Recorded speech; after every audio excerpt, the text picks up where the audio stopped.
청지기의 힘을 기억하라 라는 제목으로 오늘 말씀을 함께 나누고자 합니다. 지난주에 우리는요, 구원의 은혜, 누가 탕자인가 라는 제목으로 함께 말씀을 나눕니다.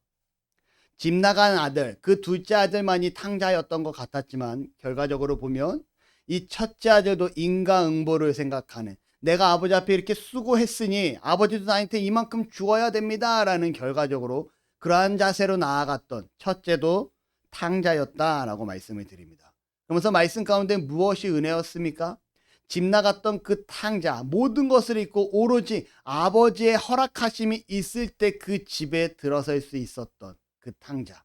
그 탕자가 집에 들어설 수 있었던 것은 아버지의 은혜였고 아버지의 사랑이었기 때문에 가능했습니다 라고 말씀드립니다. 여러분, 우리가 이 땅을 살아가는 가운데 나의 능력과 나의 힘으로 하나님 나라에 들어갈 수 없음을, 우리가 그 구원에 이를 수 없음을 지난주 말씀을 통해 배웁니다. 우리가 이 말씀을 기억하며 나의 공로와 나의 힘과 나의 능력으로 되는 것이 아니라 오로지 전적인 하나님의 은혜임을 기억하며 그 안에서 기쁨으로 살아나가는 저와 여러분들이 되시기를 축복합니다. 아멘. 오늘은요, 불의한 청지기라는 유명한 비유를 통해서 청지기임을 기억하라 라는 제목으로 함께 좀 말씀을 보고자 합니다.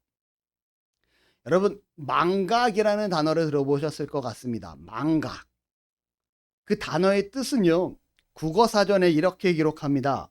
어떠한 사실을 잊어버림, 뭔가를 잊어버린 것을 망각이다 라고 얘기를 해요. 그리고 지식백과에 보니까요, 전에 경험하였거나 학습한 것에 파악이 또는 일시적으로 영속적으로 감퇴 및 상실되는 것이 망각이다 라고 얘기해요. 아주 쉽게 표현하면요, 망각은요, 자주 잊어버리는 것 혹은 기억조차 하지 않는 것을 망각이라고 얘기합니다. 여러분들이 살아가면서 망각하는 것들이 있습니까? 과연 우리가 혹시 망각한 사실이 있는지 오늘 말씀을 통해 나누고자 합니다.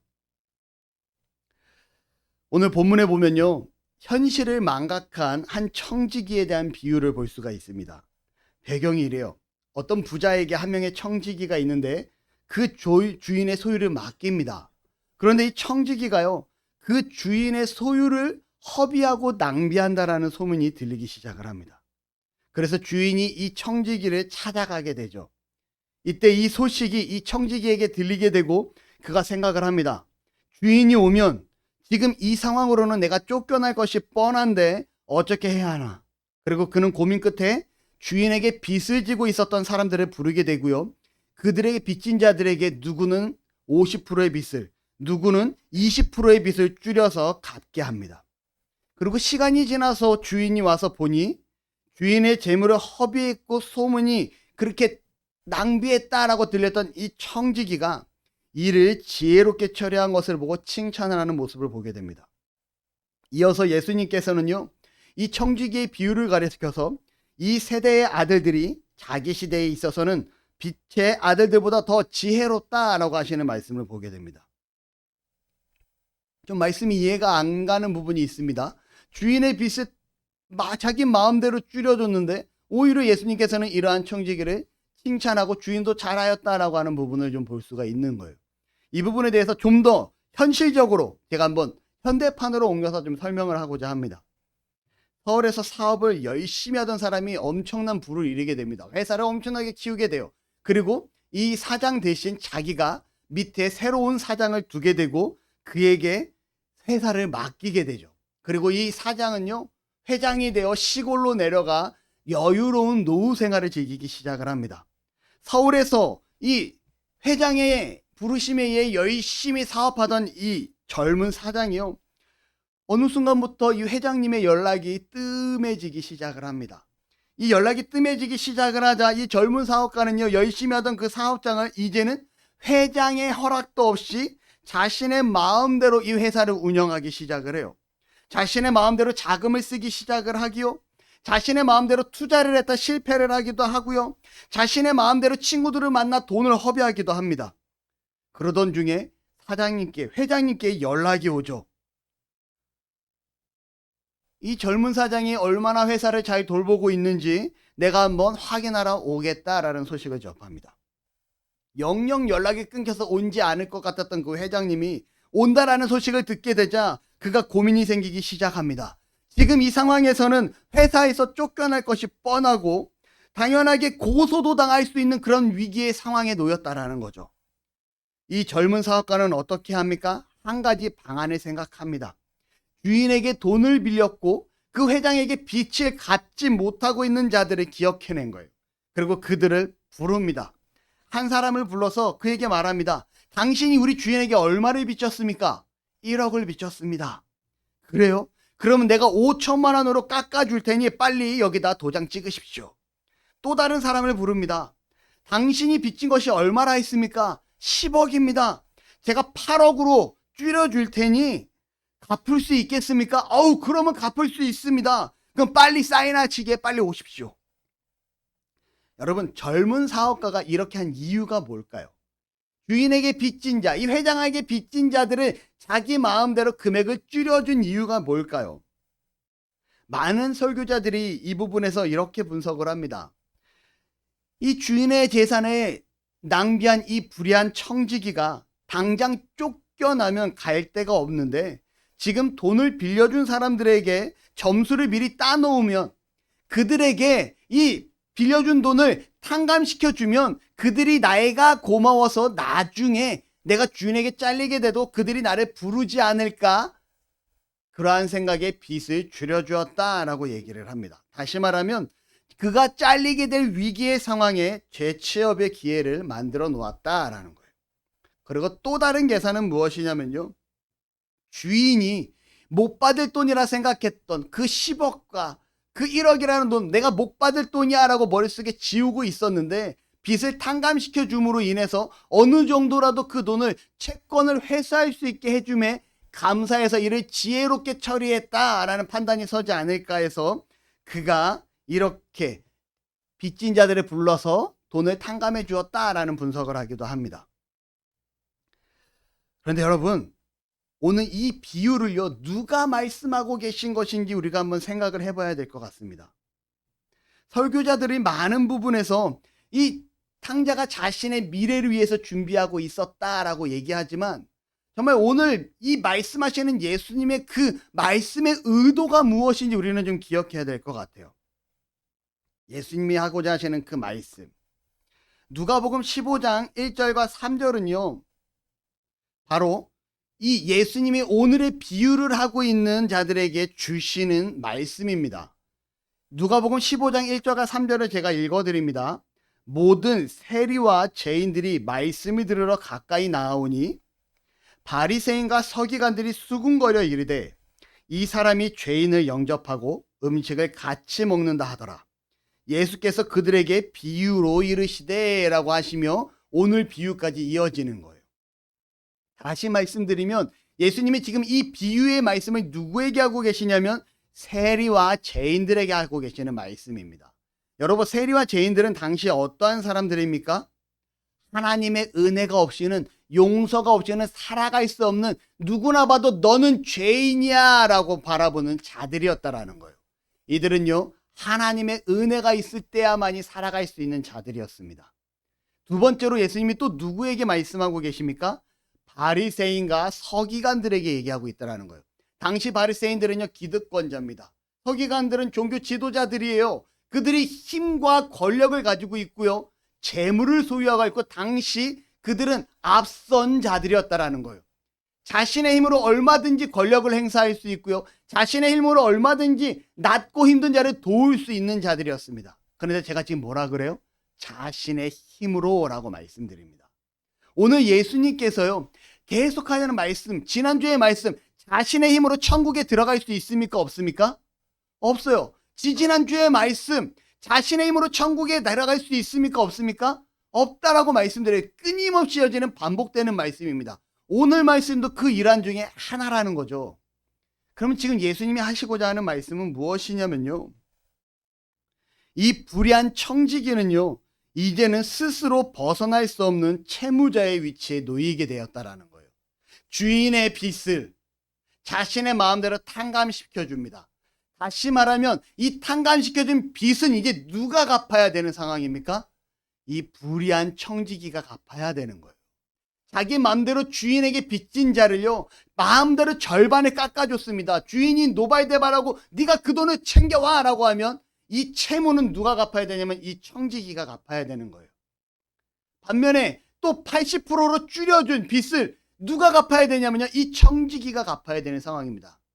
다시 말씀드릴게요. 당시 지금 여기서 말씀하고 있는 50%와 20%의 빚을 탕감해 준 건요, 이 청지기가 자신의 힘으로, 자신의 재물로, 자신의 능력으로 갚을 수 없는 양의 어마어마한 액수였다라는 거예요.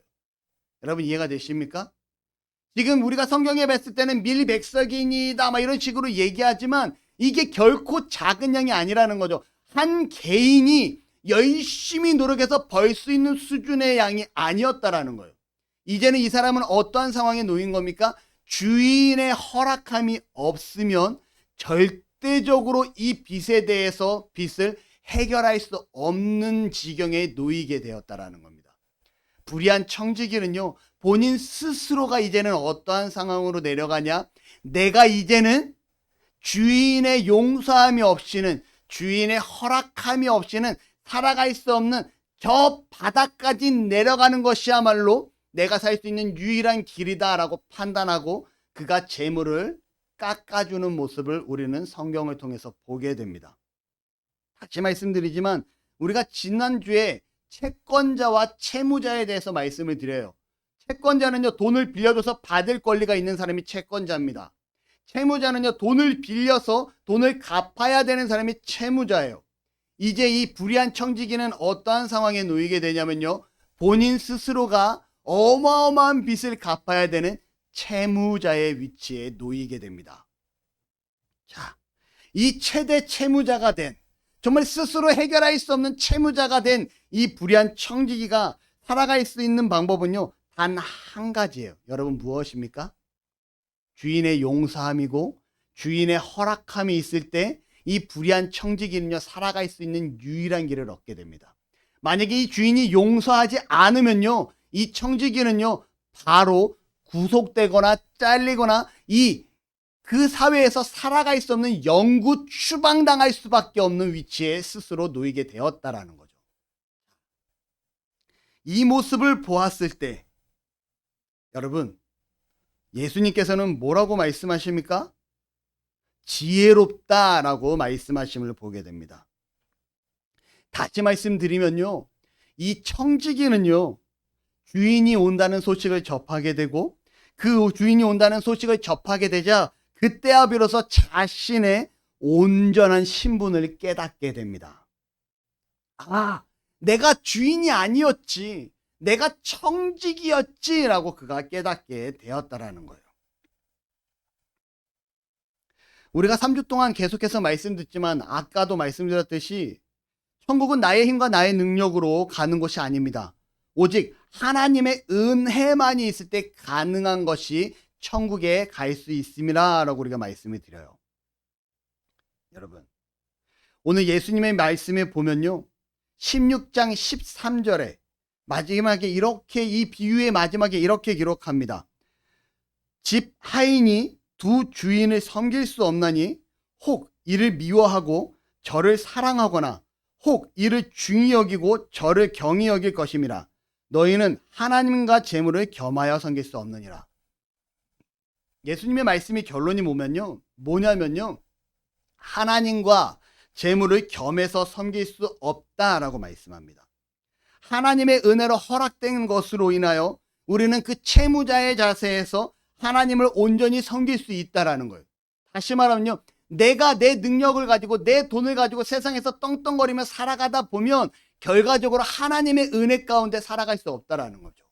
하지만 세상의 것을 내려놓고 하나님의 은혜를 구하게 될 때 우리는 그때야 비로소 하나님의 은혜 안에서 살아가게 되고 그때야 비로소 하나님이 허락한 그 물질들과 모든 것들을 가지고 활용할 수 있게 되어진다라는 겁니다. 우선 한번 이 청지기의 비유를 통해서요, 한 3가지 주제를 보려고 하는데요. 첫 번째로는요, 이 청지기에게는요, 주인이 있음을 깨닫게 됩니다. 무엇이 있었다고요? 주인이 있었다라는 거예요. 처음에 어느 정도 시간까지는 주인의 재물을 관리하며 열심히 수고한 것 같습니다. 그리고 시간이 흐르면서 주인에게 연락이 뜸해지기 시작을 하고 어느 순간 주인이 있다라는 사실을 잊어가기 시작을 하죠. 그리고 그 주인의 돈을 자신의 돈처럼 사용하기 시작을 합니다. 엄연히 주인이 있음에도 불구하고 주인은 어떻게 합니까? 이 사실을 망각하게 되었다라는 거예요. 그러던 중에 주인이 찾아온다라는 소식을 듣고 그는 깨닫습니다. 아, 맞다. 나에겐 주인이 있었지. 라고 그는 깨닫게 되었다라는 거예요. 여러분, 이 청지기뿐만 아니라 우리에게도 주인이 있습니다. 그 주인은 바로 누구이실까요? 하나님, 예수님, 우리의 하나님이시라는 거예요. 예수 그리스도의 핏값을 주고 우리를 사신 우리의 주인이신 하나님이 우리에게 계시다라는 겁니다. 여러분, 우리 하루하루를 우리의 주인이 하나님이심임을 깨닫고 살아가십니까? 아멘. 하나님이 혹시 나의 주인 되심을 망각하고 살아가고 있지는 않습니까? 교회 올 때는 하나님이 나의 주인입니다 라고 얘기하지만 우리가 월요일이 된가 동시에, 아니 교회당 예배당 문을 열고 나간가 동시에 하나님이신 나의 주인 되심을 잊어버리고 그냥 내 삶에 내가 주인이 되어 내 마음대로 내 뜻대로 살아가고 있지는 않습니까?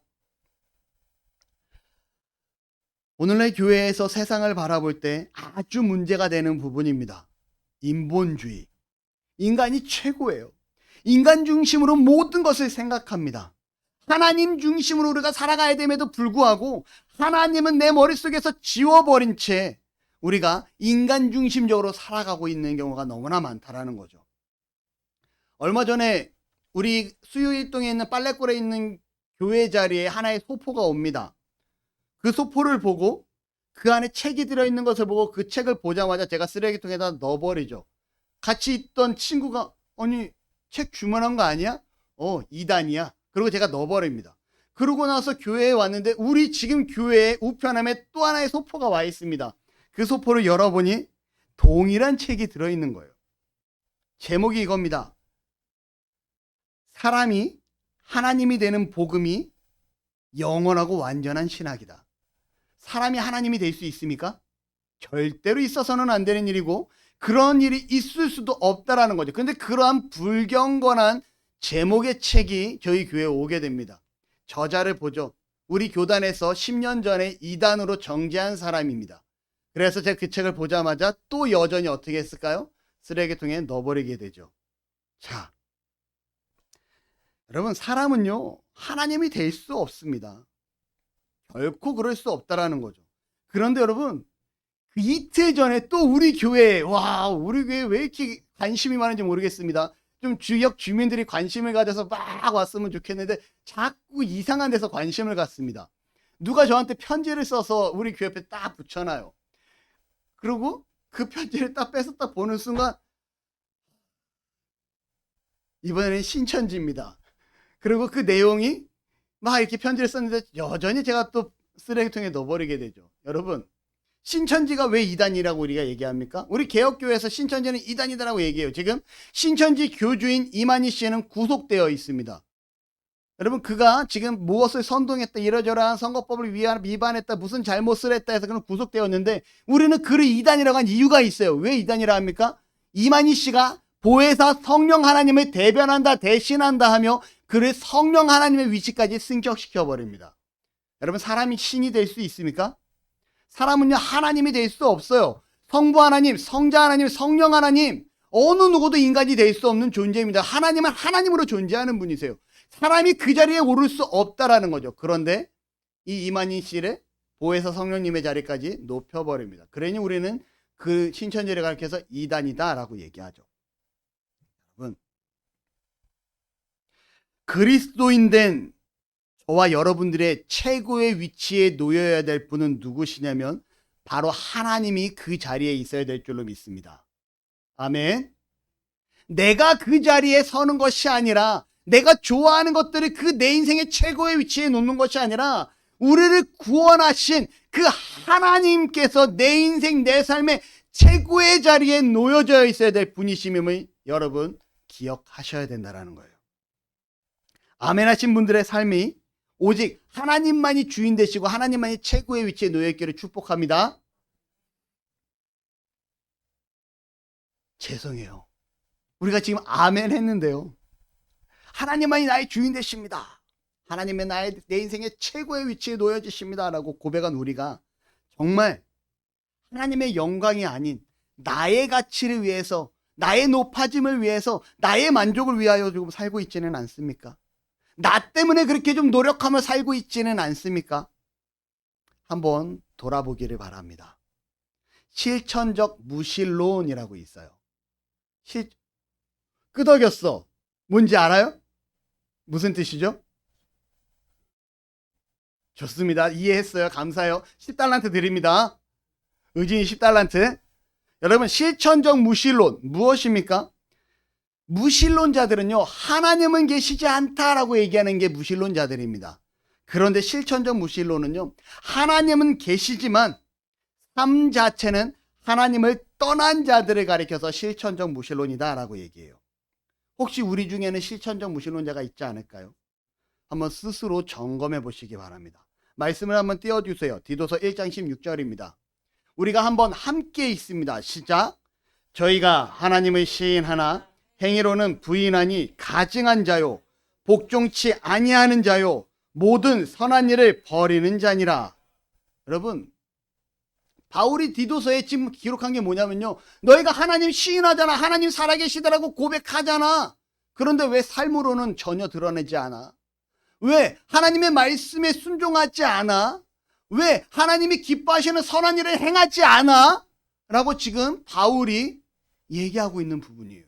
이러한 자들을 가리켜서 실천적 무신론자다라고 얘기합니다.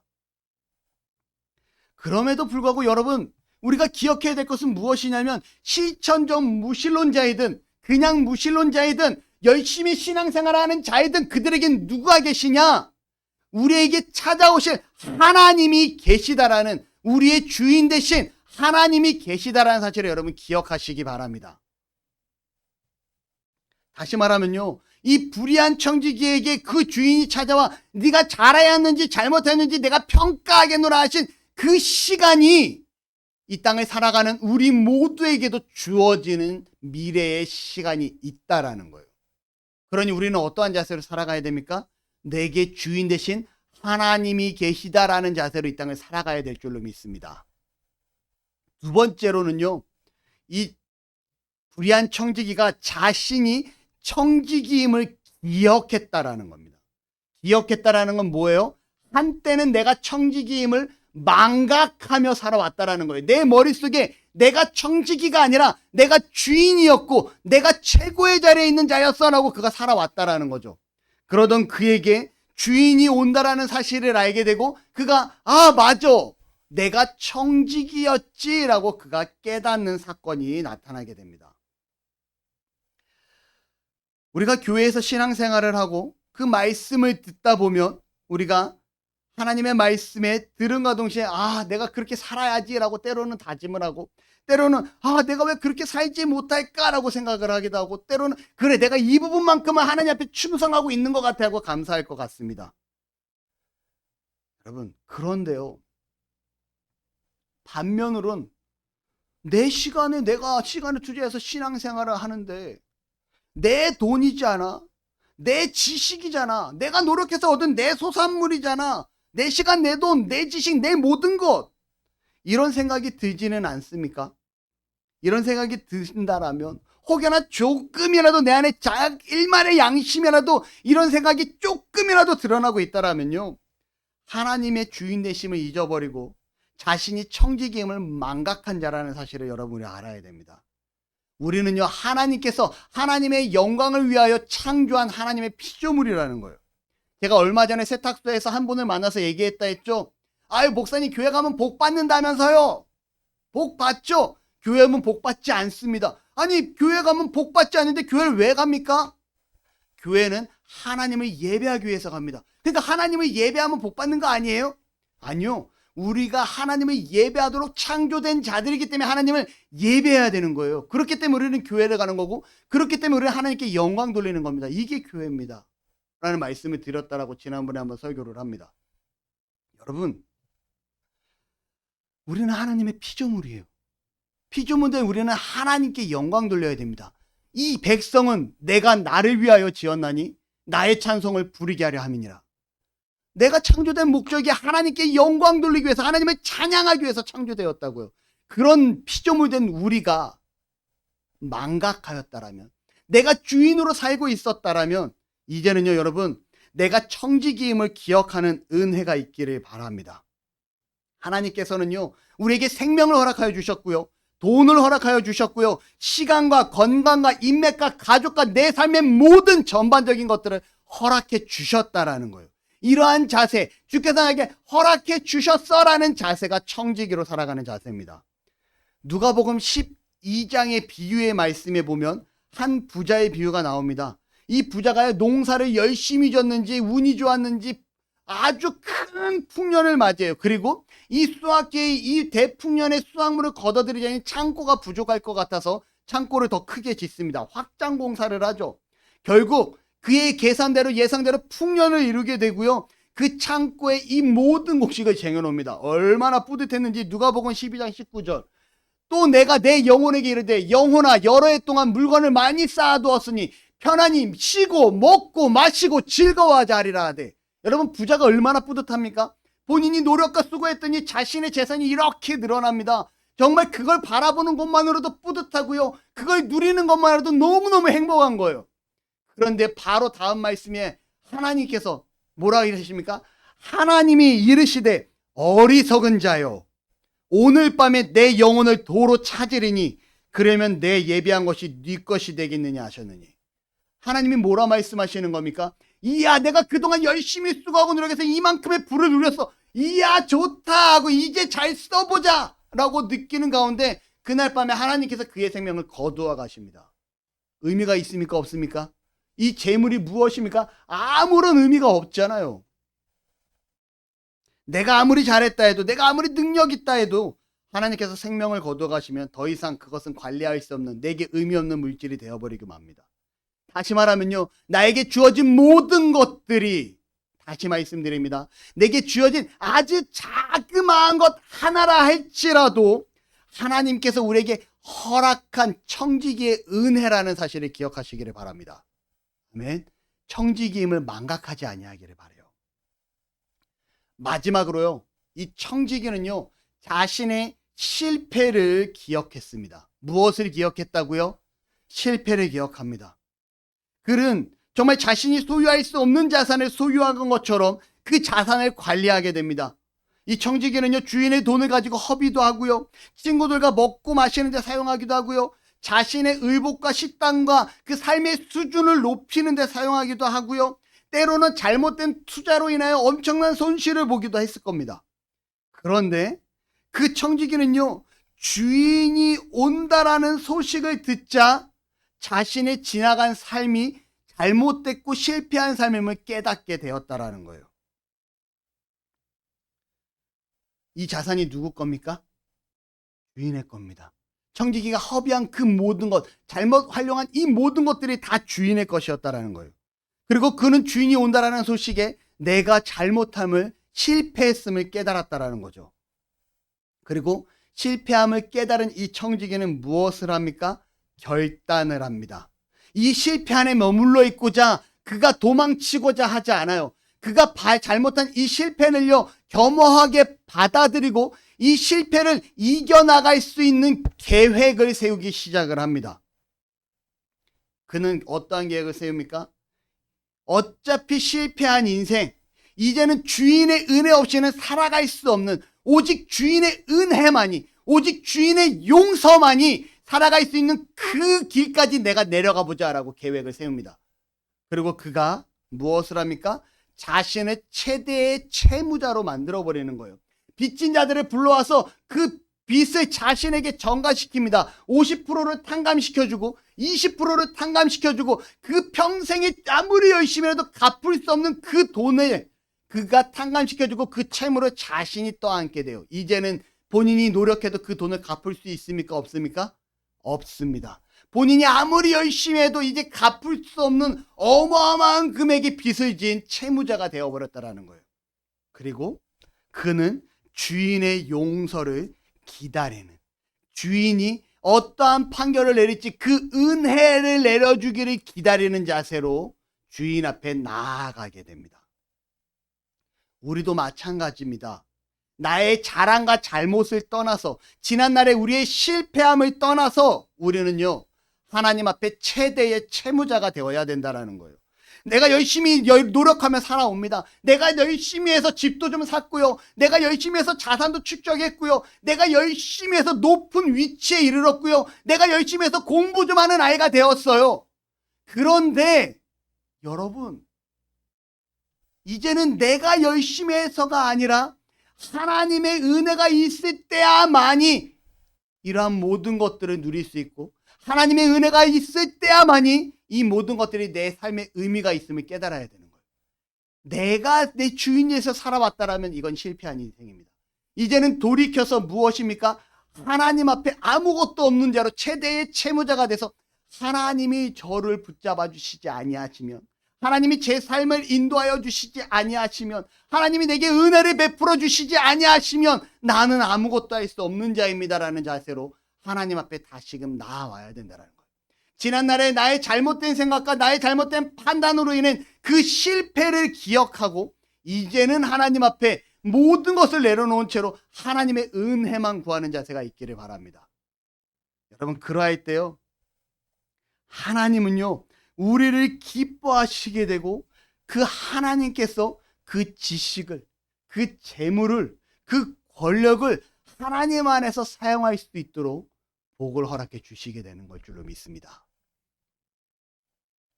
하나님을 떠나서 여러분, 부를 이룰 수 있어요? 없어요? 있습니다. 하나님 안 믿는 사람이 부자인 사람들 많잖아요.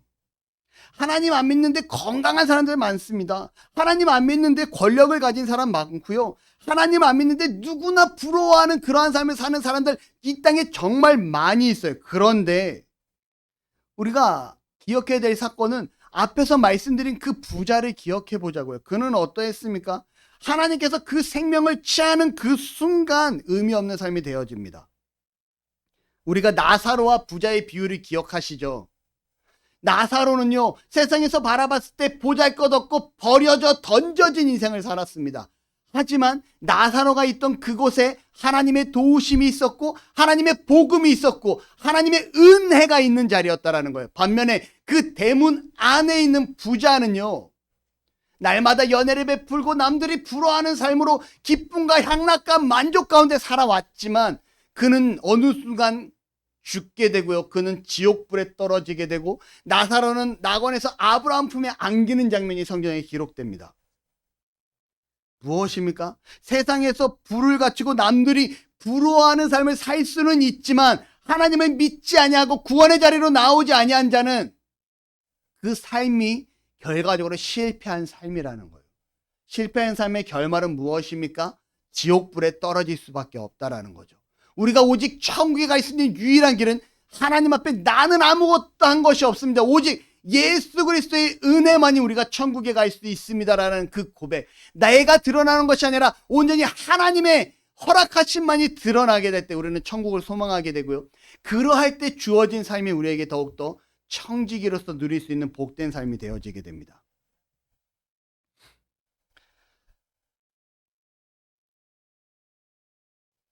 우리가 청지기처럼 자신의 실패의 삶을 기억하게 될 때 우리의 삶은 변화될 수 있다는 거예요. 최대의 채무자에서 정말 주어진 은혜로 살아가는 그러한 복된 삶으로 변화될 수 있게 됩니다. 그래서 이 주인이요, 이 청지기에게 이렇게 말합니다. 16장 8절에 주인이 옳지 않은 청지기가 이를 지혜롭게 하였으므로 칭찬하였으니 이 세대의 아들들이 자기 시대에 있어서는 빛의 아들들보다 더 지혜로움이니라. 여러분, 이 말뜻은 뭐냐면요, 이 청지기가 본인 스스로 벗어날 수 없는 길 가운데 놓여지게 되었을 때 이제야 비로소 내가 원하는 삶을 살아가는 존재가 되었구나라고 느끼게 될 때 주인은 뭐라고 얘기를 하는 거예요? 이 일을 지혜롭게 처리하였다라고 주인이 칭찬하게 되는 거예요. 이해가 되십니까? 우리가 주인 앞에 나아 그렇게 지혜롭게 칭찬받는 인생이 되기를 바랍니다. 우리에게는요, 하나님이라는 주인이 있습니다. 우리는 그 하나님의 청지기로 살아가게 되고요. 그 하나님의 은혜가 없이는 실패 없는 인생이었지만 이를 인식하고 받아들이게 되면 참된 하나님의 은혜 가운데 살아갈 수 있게 됩니다. 마지막으로 하나만 말씀드리고 말씀을 맺고자 합니다. 조셉 하이든이라는 유명한 작곡가가 있습니다. 그가요, 항상 하던 말이 하나님은 내 삶의 주인이십니다. 하나님이 나에게 지혜를 주셨기에 내가 이렇게 아름다운 곡을 작곡할 수 있습니다. 나는 하나님의 영광을 위하여 곡을 만듭니다. 라는 말을 누누이 하게 됩니다. 그리고 이 조셉 하이든이라는 자가 천지창조라는 어마어마한 곡을 만들게 돼요. 그리고 그가 공연에 앞서서 그가 지휘를 했어야 되는 상황에 그가 병들게 되고요. 아파서 그가 이 지휘를 할 수 없는 상황이 되자 그의 곡을 가지고 다른 지휘자가 이 곡을 지휘를 하게 됩니다. 공연이 끝나게 되고요. 수많은 사람들이 일어나 박수치며 지휘자를 향해 환호하기 시작을 합니다. 이 지휘자는 청중들의 박수와 환호를 진정시키고 말합니다.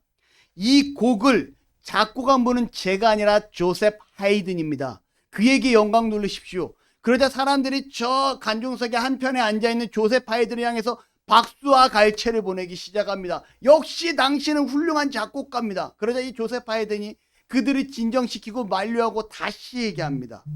아니요, 나는 아무것도 아닙니다.